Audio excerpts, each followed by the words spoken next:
On a tous déjà ressenti cette montée subite de motivation. Une nouvelle année, une idée fraîche, un plan audacieux. Ce moment où tout semble possible, où l'énergie déborde et où l'on se sent prêt à conquérir le monde. C'est comme si, soudainement, une force invisible nous poussait à rêver plus grand, à croire que cette fois, tout sera différent. Vous vous imaginez en train d'écrire ce roman, de lancer une entreprise ou de donner vie à ce projet qui vous tient à cœur. Les idées fusent, les possibilités semblent infinies et chaque détail de votre futur succès se dessine dans votre esprit avec une clarté étonnante. Peut-être rêvez-vous de vous remettre en forme, de courir ce marathon ou simplement de retrouver de l'énergie au quotidien.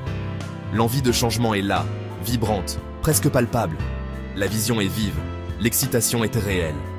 Vous ressentez cette chaleur intérieure, ce feu qui vous pousse à avancer, à croire que tout est possible si vous vous y mettez vraiment. Vous faites des plans, des listes et imaginez le succès. Ça semble inévitable. Vous organisez vos journées, vous notez vos objectifs, vous visualisez chaque étape vers la réussite. Tout paraît sous contrôle, comme si le simple fait de planifier garantissait déjà le résultat. Mais ensuite, la réalité s'installe. L'excitation diminue. Les premières difficultés apparaissent. La routine reprend ses droits et l'énergie initiale commence à s'effriter. Ce qui semblait facile devient soudainement lourd à porter. Le premier pas semble énorme. L'élan du départ s'estompe et chaque action paraît demander un effort surhumain. On hésite, on doute, on repousse. Vous vous dites que vous commencerez demain, attendant que la motivation revienne. Les jours passent, la culpabilité s'installe. Vous vous surprenez à trouver des excuses, à remettre à plus tard, à espérer un regain d'énergie qui ne vient pas. Le fossé entre vos rêves et vos actions s'élargit. Ce qui était autrefois une vision claire devient flou, l'écart se creuse, et l'envie laisse place à la frustration. Vous vous demandez si vous manquez de volonté ou de discipline. Peut-être pensez-vous que vous n'êtes pas fait pour réussir, ou que vous n'avez tout simplement pas ce qu'il faut. Mais le vrai problème, ce n'est pas vous, c'est la façon dont nous comprenons mal la motivation. On croit qu'elle doit précéder l'action, alors qu'en réalité, elle en découle souvent. Nous traitons la motivation comme le coup de pistolet de départ, alors qu'elle est en fait le trophée à la ligne d'arrivée. C'est en avançant, en agissant, que la motivation grandit et se renforce. Courir après la motivation nous maintient bloqués, attendant l'humeur parfaite. Mais cette humeur ne vient presque jamais d'elle-même. En laissant nos émotions dicter nos actions, nous devenons des passagers passifs de nos propres vies. Nous regardons le temps passer, espérant un déclic qui ne viendra peut-être jamais. La vérité, le progrès vient de l'action, pas de l'attente de l'inspiration. C'est en posant un premier geste, aussi petit soit-il, que l'élan se crée et que la motivation finit par suivre. La motivation est souvent vendue comme le secret du succès, une force mystérieuse qui propulse les gens vers leurs rêves et leurs ambitions. On la voit comme une étincelle magique qui transforme l'ordinaire en extraordinaire, et beaucoup pensent qu'il suffit d'attendre ce déclic pour enfin passer à l'action. Mais la réalité est bien différente. La motivation n'est qu'une émotion parmi tant d'autres. Elle est passagère, imprévisible et souvent capricieuse. Elle va et vient, parfois sans prévenir, et ne peut pas être invoquée à volonté. Certains jours, vous vous sentez invincible, prêt à conquérir le monde et à relever tous les défis. Mais il y a aussi ces matins où sortir du lit semble être une épreuve insurmontable, où chaque tâche paraît plus lourde que la veille. Compter uniquement sur la motivation, c'est comme bâtir un château sur du sable mouvant. C'est instable, fragile, et tôt ou tard, tout risque de s'effondrer au moindre coup de vent. Les personnes qui réussissent ne se contentent pas d'attendre un élan d'inspiration. Elles avancent, qu'il pleuve ou qu'il fasse beau, qu'elles soient fatiguées ou pleines d'énergie. Elles savent que l'action régulière compte plus que l'envie passagère. Le mythe de la motivation nourrit la procrastination. On se dit « je commencerai quand je me sentirai inspiré ». Mais ce moment se fait souvent attendre, et les projets restent en suspens. Nos cerveaux sont programmés pour éviter l'inconfort et rechercher la facilité. Attendre la motivation, c'est souvent attendre indéfiniment, car l'inspiration ne vient pas toujours quand on en a besoin. La clé pour avancer, c'est de changer de perspective. Voyez la motivation, non pas comme la cause de l'action, mais comme sa conséquence. C'est en posant la première pierre, en faisant le premier pas, que l'élan finit par naître. La motivation n'est pas l'étincelle initiale, c'est la chaleur qui se diffuse après avoir commencé. Plus vous agissez, plus elle grandit, alimentée par vos propres efforts. En vous concentrant sur le simple fait de vous présenter, de faire le premier geste, vous reprenez le contrôle de vos émotions et de votre trajectoire. Ce sont vos actions répétées, vos petites victoires quotidiennes qui déterminent votre progression, pas votre humeur du moment. Arrêtez de courir après la motivation comme si elle était la solution miracle. Commencez à bâtir des habitudes solides, des routines qui vous portent même quand l'envie n'est pas là. C'est ainsi que vous prenez véritablement en charge vos objectifs, en transformant chaque petit pas en une avancée durable vers le succès. Voici le paradoxe. Nous croyons souvent que la motivation doit venir en premier, que nous devons attendre ce fameux élan intérieur avant de passer à l'action. Mais en réalité, c'est l'action, même minuscule, qui déclenche la motivation. Ce n'est pas l'inspiration qui précède le mouvement, mais le mouvement qui attire l'inspiration. La vraie séquence est simple. Action, motivation, plus d'action. Comme une réaction en chaîne, chaque geste, aussi petit soit-il, entraîne le suivant. N'attendez pas de vous sentir prêt ou inspiré. Commencez, même si ce n'est qu'un minuscule pas. Un simple geste peut suffire à briser l'inertie. Attendre la motivation vous maintient bloqué. La procrastination devient alors un cercle vicieux qui s'auto-entretient et vous éloigne de vos objectifs. Imaginez devoir pousser une voiture en panne. Le plus difficile, c'est de la mettre en mouvement. L'effort initial semble immense, presque insurmontable. Mais une fois que la voiture commence à rouler, chaque poussée devient plus facile. L'élan prend le relais et ce qui paraissait impossible devient soudainement réalisable.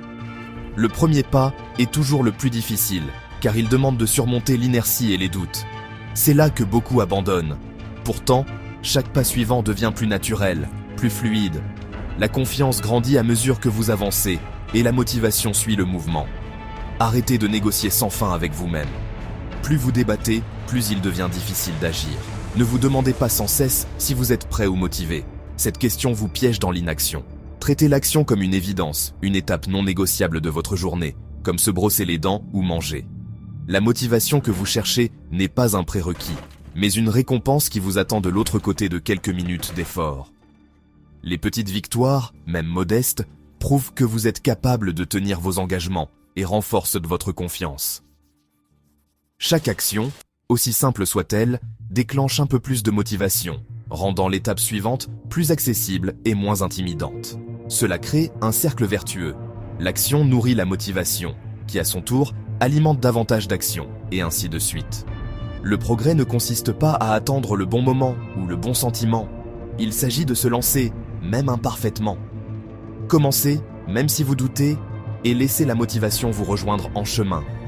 L'action précède toujours l'envie. C'est ainsi que le vrai changement se produit, un petit pas à la fois, jusqu'à ce que l'élan devienne irrésistible. La psychologie nous montre que l'action façonne l'émotion autant que l'émotion façonne l'action.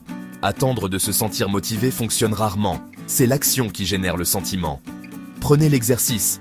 Peu de gens sont enthousiastes à l'idée de s'entraîner par un matin froid, mais commencer l'entraînement change votre humeur. Après quelques minutes, les endorphines se déclenchent, votre esprit s'éclaircit et la motivation grandit. Il en va de même pour le travail créatif. Les écrivains n'attendent pas l'inspiration. Ils commencent à écrire, et les idées suivent. L'acte de faire crée l'élan et la motivation. C'est la boucle action-émotion. L'action génère la motivation, ce qui alimente davantage d'action. Lorsque vous vous sentez démotivé, n'essayez pas de réfléchir pour améliorer votre humeur. Agissez pour y parvenir. Choisissez une petite action concrète et faites-la. Le progrès, aussi minime soit-il, signale à votre cerveau que vous avancez. Cette boucle de rétroaction renforce la confiance et la motivation. Vous n'êtes pas victime de vos humeurs, vous pouvez les créer. L'action est l'antidote à la procrastination. Commencez petit et laissez le sentiment suivre. Si la motivation est peu fiable, qu'est-ce qui fonctionne? Les systèmes. Les systèmes sont des routines que vous suivez, peu importe ce que vous ressentez. Au lieu de demander « Ai-je envie de m'entraîner ?», vous suivez votre plan. C'est mardi, je vais à la salle de sport. Les objectifs sont les résultats. Les systèmes sont les processus qui vous y mènent. Les systèmes automatisent le comportement, réduisent les frictions et facilitent le fait de se présenter.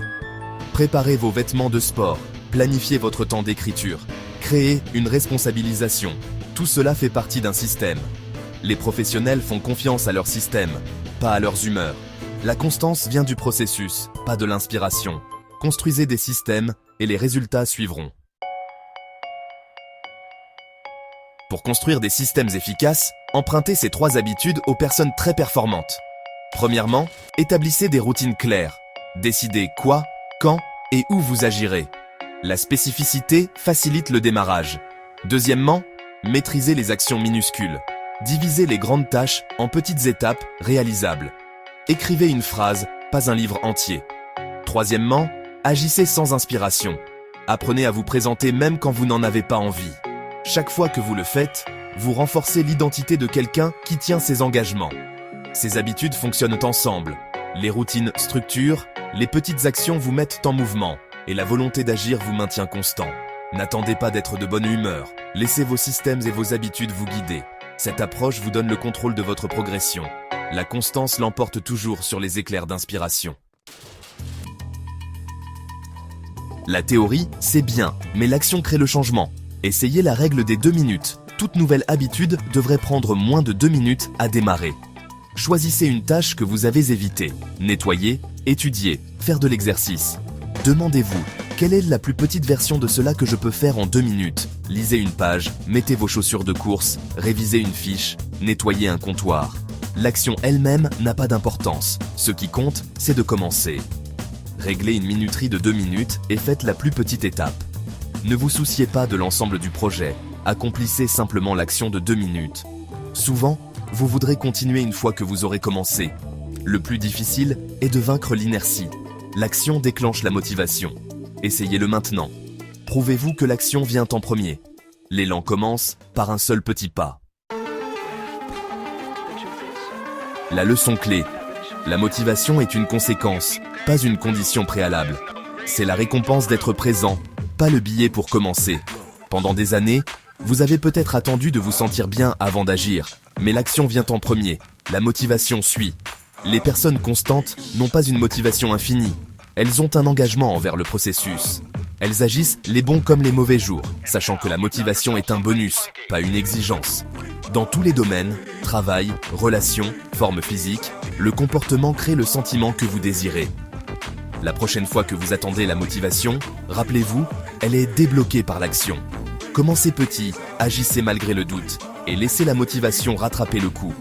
Le sentiment que vous cherchez est le résultat de l'action, pas la raison de commencer.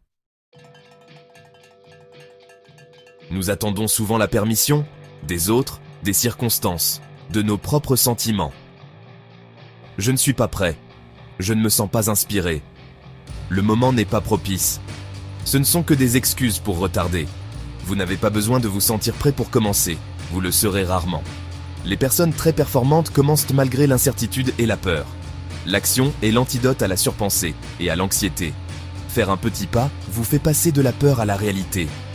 Vous apprenez que vous pouvez y arriver, et le premier pas n'est pas aussi effrayant que vous le pensiez. Donnez-vous la permission d'être un débutant, d'être imparfait, de commencer maintenant. N'attendez pas un signe ou une poussée d'inspiration. Décidez d'agir, et faites un minuscule pas. Le pouvoir de commencer a toujours été le vôtre. Atteindre vos objectifs ne dépend pas de rares éclairs de motivation. Il s'agit d'une action constante et régulière. La motivation n'est pas la clé, l'action l'est. La porte a toujours été ouverte. Lorsque vous agissez, vous vous libérez de vos humeurs et créez de l'élan. Utilisez des systèmes, des routines et la règle des 2 minutes pour démarrer. Le progrès est la somme de petits efforts quotidiens. Chaque petite action est un vote pour la personne que vous voulez devenir. Vos actions, pas vos émotions, vous définissent. Laissez tomber le mythe selon lequel vous devez vous sentir bien pour bien agir. Le seul moment que vous contrôlez est maintenant. Choisissez une petite chose et commencez. Commencez là où vous êtes, avec ce que vous avez. Commencez et la motivation suivra.